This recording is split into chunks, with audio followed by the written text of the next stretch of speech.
Hello दोस्तों, कैसे हैं आप सभी। आई होप आप अच्छे होंगे। आपका स्वागत है हमारे यूट्यूब चैनल ज्ञान का सागर में। तो दोस्तों, आज हमारा देहरादून डिस्ट्रिक्ट का सेकंड पार्ट है, ठीक है। और इसका एक पार्ट और आएगा, थर्ड पार्ट। तो ये 3 पार्टों में कंप्लीट होगा, ठीक है। और जितने भी लोग नए जुड़े हैं चैनल पर, प्लीज़ चैनल को सब्सक्राइब और शेयर ज़रूर कीजिए, ठीक है। और जितने भी मैंने क्वेश्चन डाले हैं कम्युनिटी पे, वो जाकर आप अटेम्प्ट ज़रूर कीजिए, ठीक है। और कल जो आंदोलन है पुलिस कांस्टेबल की एज सीमा बढ़ाने के लिए देहरादून में, तो आप सभी को जाना है वहाँ पे, ठीक है। तो आपके हक की लड़ाई है, तो आपको जाना है, ठीक है। जितने भी छात्र चाहते हैं कि उनकी इसमें उम्र सीमा बढ़े, ठीक है, वो जाकर वहाँ आंदोलन में शामिल हों, ठीक है। तो स्टार्ट करता हूँ क्लास को। पहले अध्याय में हमारा कंप्लीट हो गया था, ठीक है। भारतीय सर्वेक्षण वाला कंप्लीट हो गया था। अब हम बढ़ेंगे, पहाड़ों की रानी मसूरी को देखेंगे आगे, ठीक है। पर्यटक स्थल हो गया, मंदिर हो गए, ये हम पढ़ेंगे, ठीक है। तो स्टार्ट करता हूँ क्लास को। इसमें हम देखेंगे पहाड़ों की रानी, ठीक है। मसूरी को गंगोत्री व यमुनोत्री का प्रवेश द्वार कहते हैं, ठीक है। अगर आपसे पूछा जाए कि मसूरी, गंगोत्री और यमुनोत्री का प्रवेश द्वार किसे कहते हैं, तो मसूरी को कहा जाता है। अगला है, मसूरी को पर्वतों की रानी भी कहा जाता है, ठीक है। पर्वतों की रानी भी मसूरी को ही कहा जाता है। मसूरी की समुद्र तल से औसत ऊंचाई 205 मीटर है। मसूरी शहर के संस्थापक आयरिश अफसर कैप्टन यंग थे, ठीक है। ये आपको याद रखना है, मसूरी के ये संस्थापक थे। मसूरी की स्थापना 1824 ईस्वी में हुई। इसका क्षेत्रफल 65 वर्ग किलोमीटर है, ठीक है। 1820 में सुदर्शन शाह ने मसूरी की वर्तमान भूमि 80 वर्षों के लिए पट्टे पर दे दी थी, ठीक है। पट्टे पर यानी कि लीज पर दे दी थी, ठीक है। आगे बढ़ते हैं, कब दी थी ये भी आपको याद रखना है। 1820 में दी थी। किसने दी थी? सुदर्शन शाह ने दी थी, ठीक है। मसूरी नाम यहाँ बहुतायत उगने वाले मंसूर पौधे के नाम पर मंसूर, ठीक है, पहाड़ नाम पर पड़ा। मसूरी में औसत वार्षिक वर्षा 242 सेंटीमीटर होती है। मसूरी की पहली इमारत मलिंगार होटल 1828 में बनी थी। कब बनी थी? 1828 में बनी थी। 1829 ईस्वी में लॉरेंस नामक अंग्रेज ने परचून की दुकान खोली, ठीक है। लॉरेंस आजकल ज़्यादा फेमस हो रहे हैं, लॉरेंस, तो ये भी आगे हैं। अंग्रेज का ना लॉरेंस थे वो, ठीक है, ये वाले नहीं। अगला है, कर्नल एवरेस्ट ने 1832 में दी पार्क नाम से कोठी बनाई, ठीक है। 1845 ईस्वी में Convent of Jesus and Mary Mussoorie का पहला स्कूल था, ठीक है। ये इनका पहला स्कूल था, Convent of Jesus and Mary Mussoorie, ठीक है। कब बनाया गया था ये? 1845 ईस्वी में बनाया गया था। अगला है, मसूरी में पहले क्राइटस चर्च की स्थापना 1836 में हुई, ठीक है। कब हुई? 1836 में।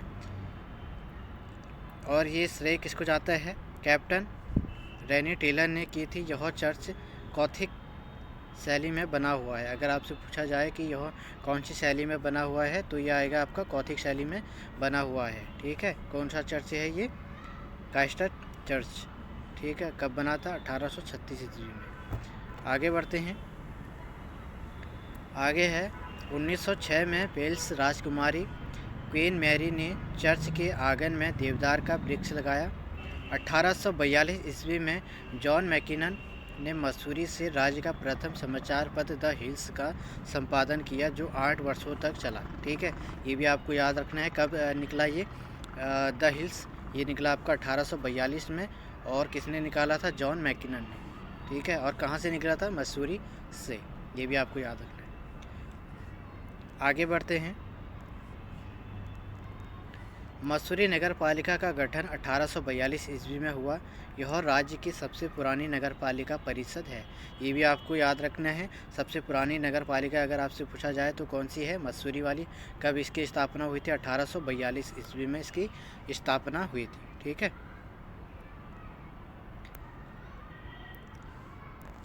आगे बढ़ते हैं। सबसे पुरानी सितंबर 2009 में मसूरी नगर पालिका द्वारा इको टैक्स वसूला जाता है। ठीक है, 2009 से ये जो मसूरी नगर पालिका है ये इको टैक्स वसूल करती है। ठीक है, 2 सितंबर 1994 में मसूरी गोलीकांड हुआ था। कब हुआ था? 2 सितंबर 1994 में यह कांड हुआ था। ठीक है, आगे बढ़ते हैं। आगे है 1920 में देहरादून से मसूरी सड़क मार्ग का निर्माण हुआ। मसूरी रोपवे 1970 में बना। कब बना? 1970 में बना मसूरी रोपवे। मसूरी की सबसे ऊंची चोटी लाल टिब्बा, दूसरी ऊंची चोटी गनहिल पहाड़ी है। ये भी आपको याद रखने हैं। मसूरी टीवी टावर 1975 में बना और 1977 इसमें काम शुरू हुआ। ठीक है, 1975 में बना और इसमें 1977 से काम इसमें स्टार्ट हुआ। अब हम देख लेते हैं मसूरी में दर्शनीय स्थल। मसूरी में कौन कौन से स्थल हैं जो प्रमुख हैं, जो दर्शनीय हैं, वो हम देख लेते हैं।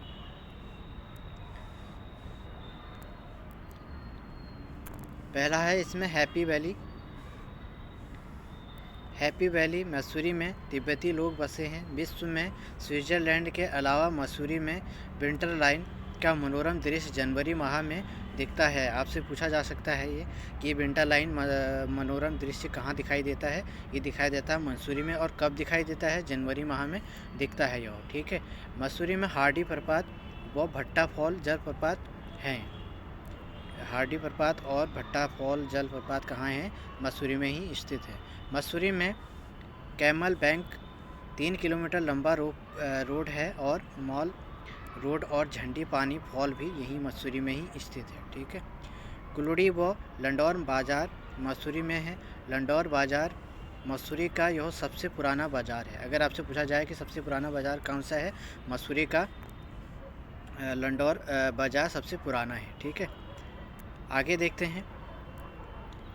मसूरी का यह सबसे पुराना बाज़ार है। ये हो गया हमारा।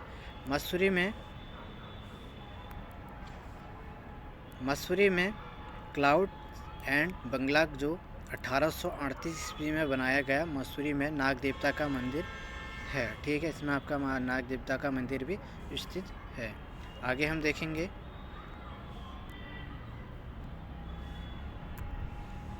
मसूरी में ज्वाला जी का मंदिर बिनोग पहाड़ी पर स्थित है। ठीक है, जो मसूरी में ज्वाला जी का मंदिर है ये बिनोग पहाड़ी पर स्थित है। ये भी आपको याद रखना है। आगे है संतरा देवी।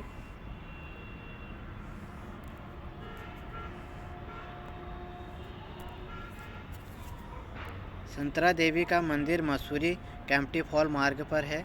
मसूरी में म्यूनिसिपल गार्डन या कंपनी गार्डन का निर्माण फॉकनर लोगों ने किया। इसे आज़ादी से पहले बॉटनिकल गार्डन नाम से भी जाना जाता है। ठीक है, बॉटनिकल दिल्ली में भी पड़ता है। ठीक है, ये भी आपको याद रखना है। तो ये पहले कहाँ पे था आपका? आज़ादी से पहले बॉटनिकल गार्डन का नाम से भी जाना जाता था। किसे? जो मसूरी में गार्डन है, म्यूनिसिपल गार्डन या कंपनी गार्डन। ठीक है, आगे हम देखते हैं मसूरी में प्रसिद्ध संस्थान। मसूरी में जो प्रसिद्ध संस्थान है वो हम देखते हैं। वुड स्टॉक स्कूल की स्थापना 1901 ईस्वी में हुई। सेंट जॉर्ज विद्यालय 1853 ईस्वी में मसूरी में स्थापित हुआ। ठीक है, मसूरी में इंटरनेशनल स्कूल 1984 से है। प्रौद्योगिकी प्रबंधन संस्थान ITM यह मसूरी में DRDO का प्रमुख प्रशिक्षण संस्थान है। इसकी स्थापना 1962 में हुई। ठीक है, कब हुई इसकी स्थापना? ITM की इसकी स्थापना हुई आपकी 1962 ईस्वी में हुई। ठीक है, मसूरी लाइब्रेरी की स्थापना कब हुई? 1843 ईस्वी में शुरू हुई। ठीक है, अगला है चंद्र कुंवर बर्थवाल शोधपीठ मसूरी में स्थित है। लाल बहादुर शास्त्री राष्ट्रीय प्रशासनिक अकादमी की स्थापना 1 सितंबर 1959 को मसूरी में हुई। ठीक है, ये भी आपको याद रखना है। 1 सितंबर 1959 में यह लाल बहादुर राष्ट्रीय प्रशासनिक अकादमी की स्थापना हुई थी। ठीक है, अगला हम देख लेते हैं पर्यटक स्थल ऋषिकेश। ऋषिकेश देहरादून का एक उपनगर है। ऋषिकेश गंगा चंद्रभागा नदी के संगम पर स्थित है। कम्युनिटी में मैंने क्वेश्चन डाल रखे हैं, आप जाकर वहां पर भी अटेम्प्ट कर सकते हैं। जो इस क्लास को देखेगा उसका वहां जाकर राइट आंसर होगा। ठीक है, यानी कि उसका रिवीजन भी साथ साथ हो रहा है। ठीक है, इसलिए मैं कम्युनिटी में क्वेश्चन डालता हूं तो उनको आपको अटेम्प्ट करना है। ठीक है, आगे देखते हैं। केदारखंड में ऋषिकेश को कुंजा ब्रह्मक कहा जाता है। ठीक है, पुराना नाम या प्राचीन नाम ऋषिकेश का क्या है? कुंजा ब्रह्मक। आगे बढ़ते हैं। किंवदंती अनुसार ऋषिकेश में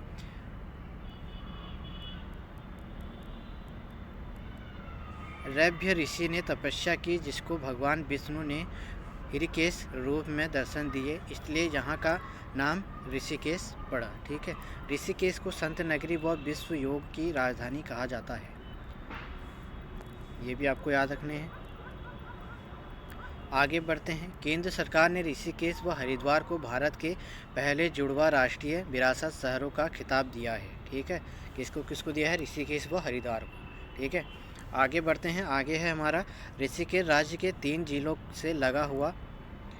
ऋषिकेश जो राज्य का है, राज्य के 3 जिलों से लगा हुआ है। ये देहरादून से भी लगा हुआ है। पौड़ी सेकंड हो गया, थर्ड हो गया आपका हरिद्वार। और ये मैं कम्युनिटी में मैंने क्वेश्चन डाल रखी है। ठीक है, जाकर देख लीजिए। ऋषिकेश एकमात्र स्थान है जहाँ चारों भाई राम, लक्ष्मण, भरत व शत्रुघ्न के मंदिर हैं। अगर आपसे पूछा जाए कि ऋषिकेश में किसके किसके मंदिर हैं, ठीक है, तो राम, लक्ष्मण और भरत एंड शत्रुघ्न के मंदिर स्थित हैं। कहाँ पे?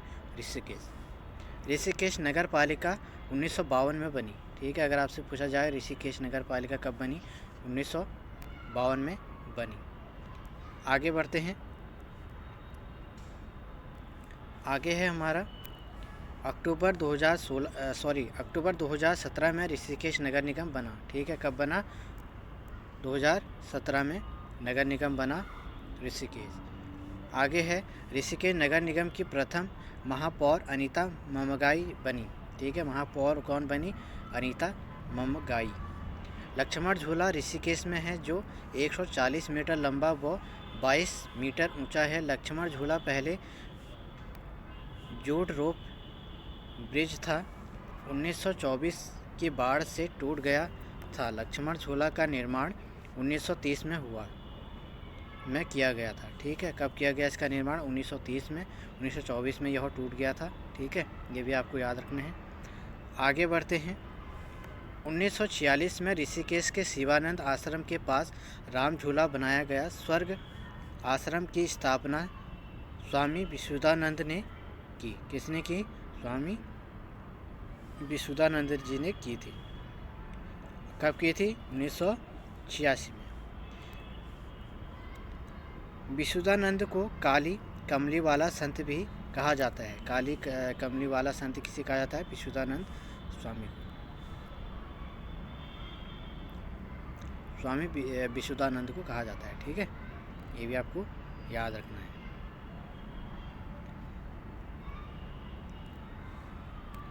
आगे है बिटल्स आश्रम या महर्षि महेश योगी आश्रम ऋषिकेश में ही स्थित है। ये भी आपको याद रखना है। ओंकारानंद आश्रम की स्थापना ऋषिकेश में 1967 में ओंकारानंद सरस्वती ने की थी। ठीक है, ये भी आपको याद रखना। कब की थी? 1967 ईस्वी में।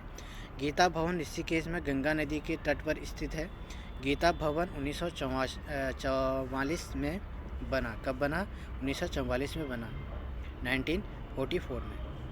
नीलकंठ महादेव का मंदिर ऋषिकेश पौड़ी जिले में पड़ता है। ठीक है, वैसे ऋषिकेश 3 जिलों में है, तभी ये जो पौड़ी जिले में पड़ता है जो नीलकंठ का महादेव मंदिर है। ठीक है, सीमा पर है, ये भी आपको याद रखना है। नीलकंठ महादेव मंदिर पंकजा व मधुमती नदी के संगम पर बना है। ठीक है, किसके संगम पर बना है? पंकजा व मधुमती नदी के संगम पर यह बना हुआ है। आगे देखते हैं।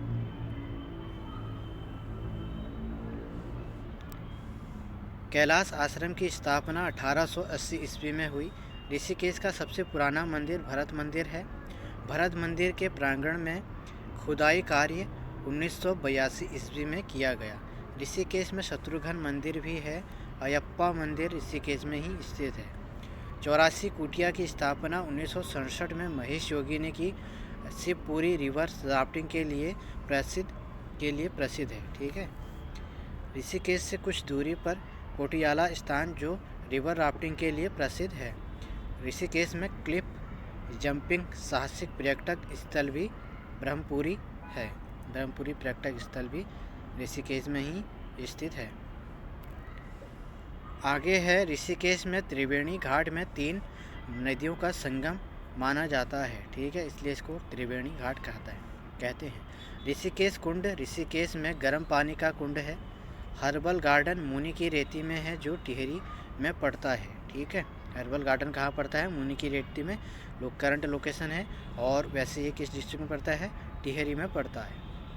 आगे है Indian drugs and pharmaceutical limited Virbhadra Rishikesh में 1967 से है।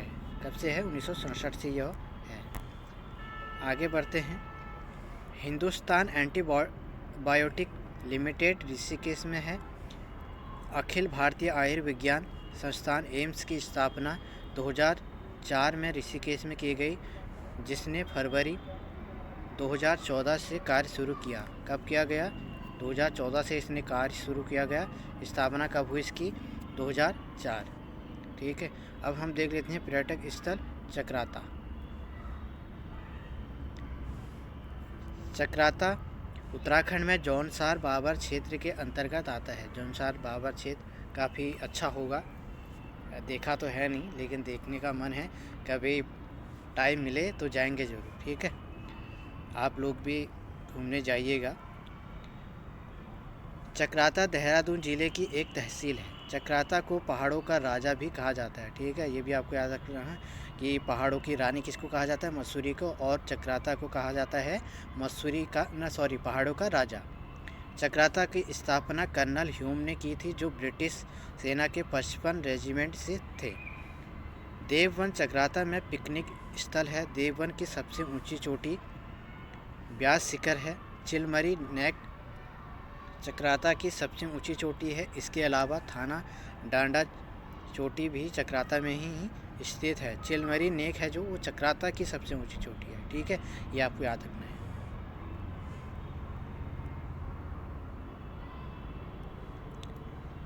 आगे है रामतल गार्डन, चक्राता में पिकनिक स्पॉट है।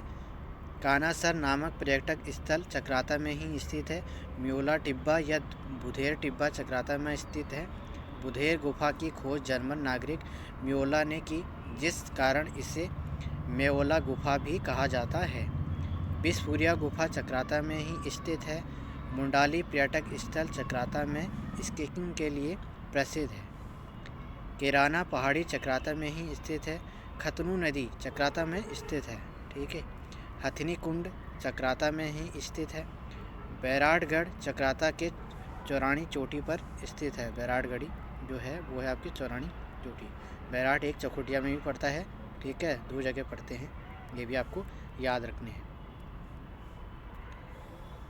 अगला है महाभारत काल में बैराटगढ़ी पुलिंद राजा विराट की राजधानी थी। चिंताहरण महादेव मंदिर चक्राता में स्थित है। बालिनी देवी का मंदिर चक्राता में ही स्थित है।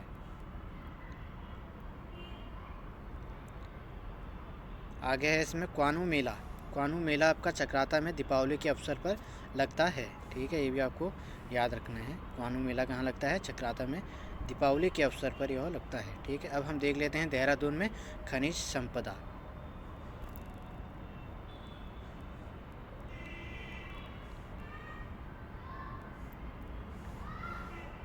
देहरादून में कालसी के पास मंदारम एवं बाराकोट क्षेत्र में उत्तम किस्म के चूना पत्थर भंडार मिलते हैं।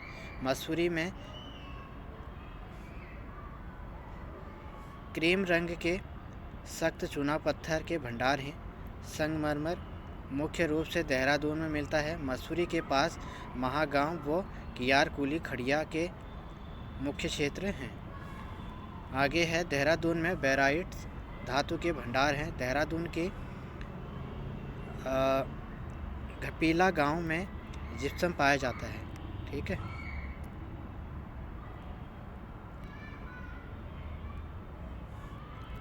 आगे है देहरादून टॉन्स नदी के गुमा बुरेला क्षेत्र में सीसा पाया जाता है। गंधक शस्त्र धारा प्रपात के जल में पाया जाता है। ठीक है, गंधक कहाँ पाया जाता है ये भी आपको याद रखना है, कम्युनिटी में क्वेश्चन भी डाल रखा है। ठीक है, आगे बढ़ते हैं। देहरादून जिले में प्रमुख त्यौहार व मेले। टपकेश्वर मेला देहरादून में शिवरात्रि के दिन लगता है। नुणाई मेला जौनसार क्षेत्र में भेड़ बकरियों को चराने वालों के नाम से बनाया जाता है। विश्व मेला जौनसार बाबा क्षेत्र विश्वत संक्रांति को लगता है। जखोली मेला देहरादून में ही लगता है। गनियाल मेला देहरादून के जौनसार बाबर क्षेत्र में लगता है।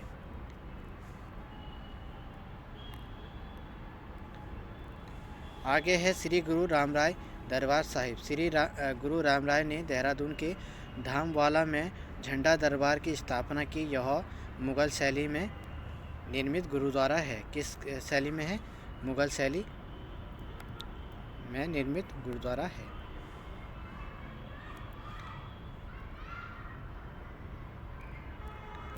आगे है झंडा दरबार का निर्माण 1707 में गुरु रामराय की पत्नी पंजाब कौर ने पूर्ण करवाया था। गुरु रामराय के जन्मदिन पर देहरादून में 15 दिनों का झंडा मेला लगता है।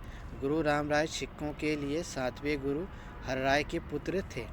झंडा मेला होली के 5वें दिन हर वर्ष लगता है। 1950 में गुरु रामराय एजुकेशन मिशन की शुरुआत हुई। कब हुई थी? 1950 में। अब हम देख लेते हैं देहरादून जनपद के प्रसिद्ध मंदिर। देहरादून जनपद के प्रसिद्ध मंदिर। साईं दरबार मंदिर देहरादून में राजपुर रोड पर स्थित है। गुरुद्वारा नानकसर देहरादून रायपुर में स्थित है। गुरुद्वारा नानकसर का निर्माण 1973 ईस्वी में गुरु देव सिंह जी के संरक्षण में हुआ था। संतला देवी का वो संतरा बोला था मैंने, शायद संतला देवी का मंदिर है। ठीक है, संतला देवी का मंदिर देहरादून में स्थित है। देहरादून के कुंडाल गेट में स्थित शिव मंदिर को श्री प्रकाशेश्वर महादेव कहा जाता है। ठीक है, आगे बढ़ते हैं।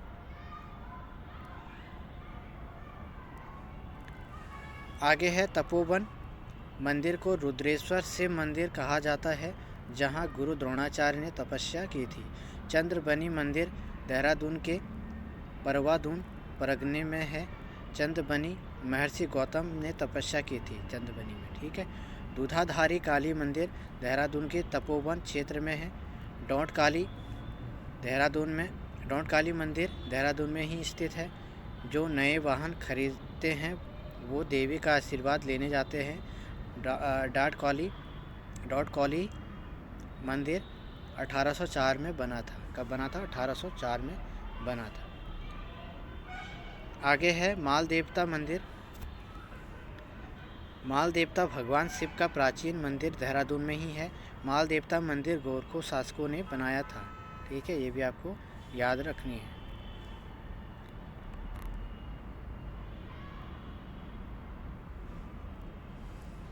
श्री सनातन धर्म मंदिर धर्मपुर देहरादून में ही स्थित है। ISKCON temple Kaanchli road Dehradun में है। श्री परशुराम मंदिर खुड़बुड़ा मोहल्ला देहरादून में ही स्थित है। अब हम देख लेते हैं फॉरेस्ट रिसर्च इंस्टीट्यूट FRI को हम देख लेते हैं। ठीक है, ये हमारा लास्ट टॉपिक है। ठीक है, उसके बाद हम नेक्स्ट अध्याय में देखेंगे। ठीक है, देहरादून जनपद के संस्थान हम देखेंगे उसमें, और प्रशासन हम देखेंगे, तहसील हम देखेंगे नेक्स्ट अध्याय में, और ब्लॉक हो गए। ठीक है, विधानसभाएं होंगी। ये सारी चीज़ें हम नेक्स्ट अध्याय में देखेंगे। इसमें हम देखेंगे अभी फॉरेस्ट रिसर्च इंस्टीट्यूट FRI। ठीक है, 1865 में भारत के प्रथम वन महानिरीक्षक टिच ब्रडिस को नियुक्त किया गया। देश के प्रथम वन विद्यालय की स्थापना 1878 ईस्वी में हुई। ठीक है, विद्यालय की स्थापना 1878 में फॉरेस्ट स्कूल ऑफ देहरादून के नाम से हुई थी। ठीक है, किस नाम से हुई थी? फॉरेस्ट स्कूल ऑफ देहरादून के नाम से हुई थी, जिसके गठन की सलाह डिस्ट्रिक्ट ब्रैडिस ने दी थी और 1884 में इसका नाम बदलकर इंपीरियल फॉरेस्ट स्कूल रखा गया। ठीक है, कब रखा गया? 1884 में। डेट याद रखना है आपको। ठीक है, क्योंकि पूछ सकता है एग्जामिनर।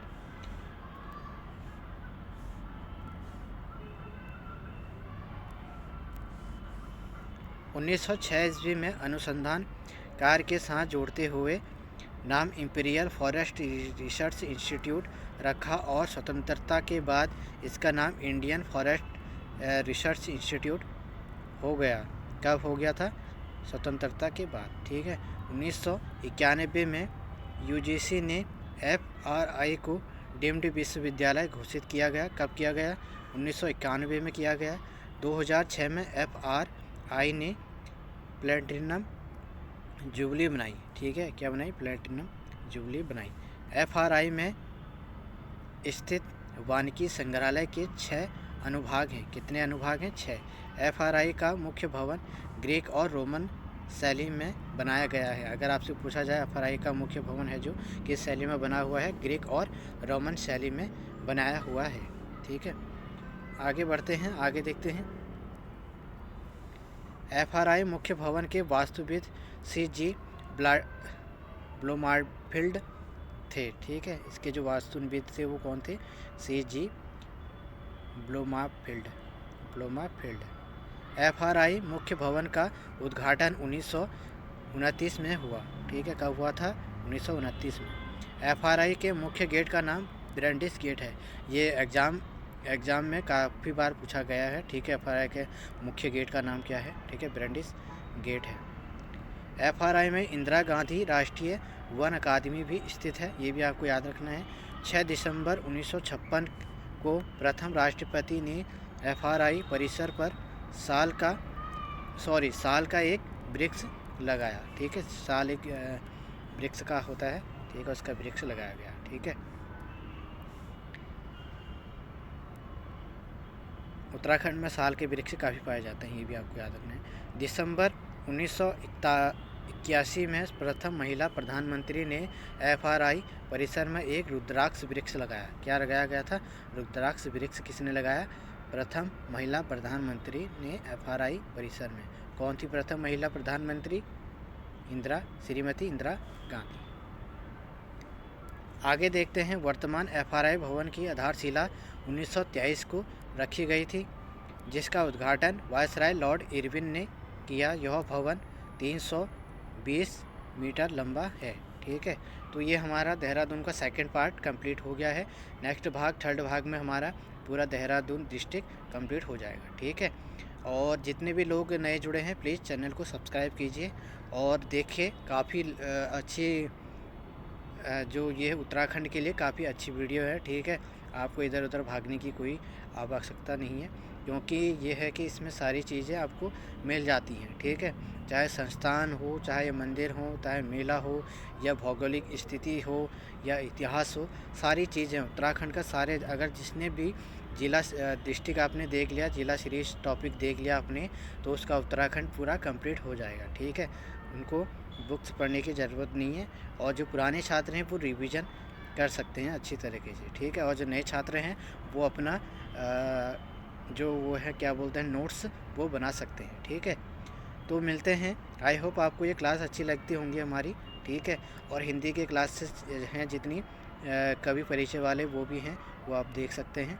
और एक मैराथन वाली क्लास लेके आऊँगा मैं हिंदी की। ठीक है, कवि परिचय वाली, वो भी हम देखेंगे। और एक आधो दिन में मैं करंट अफेयर्स का भी एक वीडियो बनाऊंगा, वो भी मैराथन आएगी 1 घंटे की लगभग वो आएगी। ठीक है, तो हमारे जो 6th मंथ में जितने भी करंट अफेयर्स हैं तो वो सारे चीज़ें उसमें कंप्लीट हो जाएंगी। ठीक है, ताकि कनिष्ठ में जितने भी क्वेश्चन आए वहाँ से ही कंप्लीट हमारी हो जाए। ठीक है, तो मिलते हैं दोस्तों नेक्स्ट अध्याय में। तब तक के लिए बाय, यू टेक केयर, धन्यवाद।